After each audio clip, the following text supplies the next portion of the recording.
दुआ करो मैं कोई रास्ता निकाल सकूं, तुम्हें भी देख सकूं, खुद को भी संभाल सकूं, कि जब इन नफरतों में खुद तुम्हारा दम लगे घुटने, तो आ जाना हमारी महफिलों में जिंदगी जीने। हुजूर, वाकई सियासी महफिल का भी अपना अलग ही रंग होता है, और जब वो सस्ती है तो फिर शोर भी होता है। जनाब, शोर तो आज सुबह से है। सुबह में चर्चाएं बस यही कि आखिर ये क्या हुआ।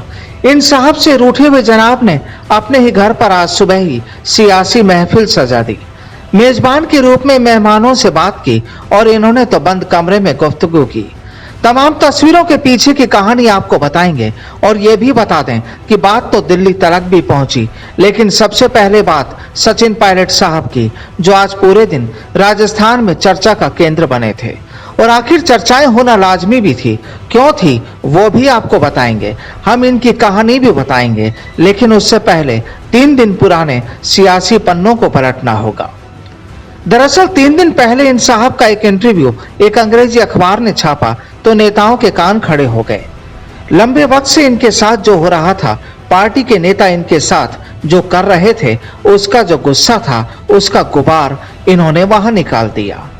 चर्चाओं और कयासों का दौर शुरू हो गया। लोगों को लगने लगा कि कहीं हाथ छोड़ कमल तो नहीं खिलाने वाले। अब ये दिन गुजरा तो अगले ही दिन इनके इन पुराने साथी ने भाजपा का दामन थाम लिया। भाजपा ने एक सस्पेंस क्रिएट कर अलग अलग नामों की चर्चाओं को हवा दे दी, जिसमें इन साहब का नाम भी शामिल था। लेकिन ये नहीं थे, इनके साथी थे जो भाजपा के हो गए। लगातार सियासी माहौल गर्मा रहा था, तो इसी बीच गुरुवार यानी आज हुजूर के बंगले पर इनके अपने जुटने लग गए। कुछ ठंड होती, लेकिन फिर धुआं निकलने लगा। अब बात इन साहब की। इन्होंने बयान दिए कि वो इन साहब के साथ हैं। जनाब, यूं तो पहले इनके साथ थे, लेकिन फिर इनके बयानों के बाद अटकलों का बाजार गर्म हो गया।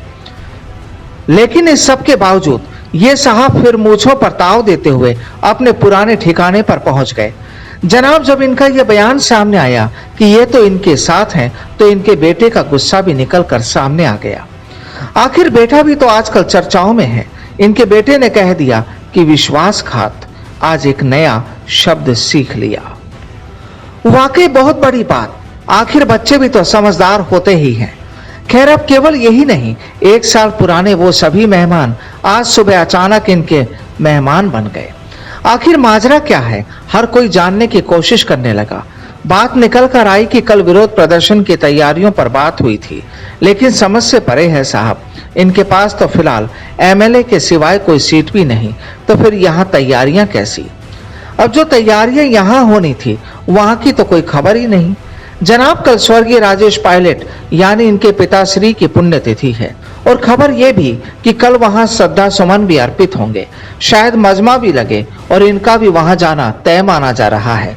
तो फिर कहीं ऐसा तो नहीं कि पिछले साल जिस तरह प्लानिंग का ठिकाना यही जगह बनी थी, फिर कहीं ऐसा ही कुछ हो। कयास कई तरह के लगा रहे हैं लोग, और चर्चाओं में गर्मी भी इसलिए कि ये साहब सुबह इनके पास बैठे थे और कुछ घंटों बाद इनके दर्शन भी किए।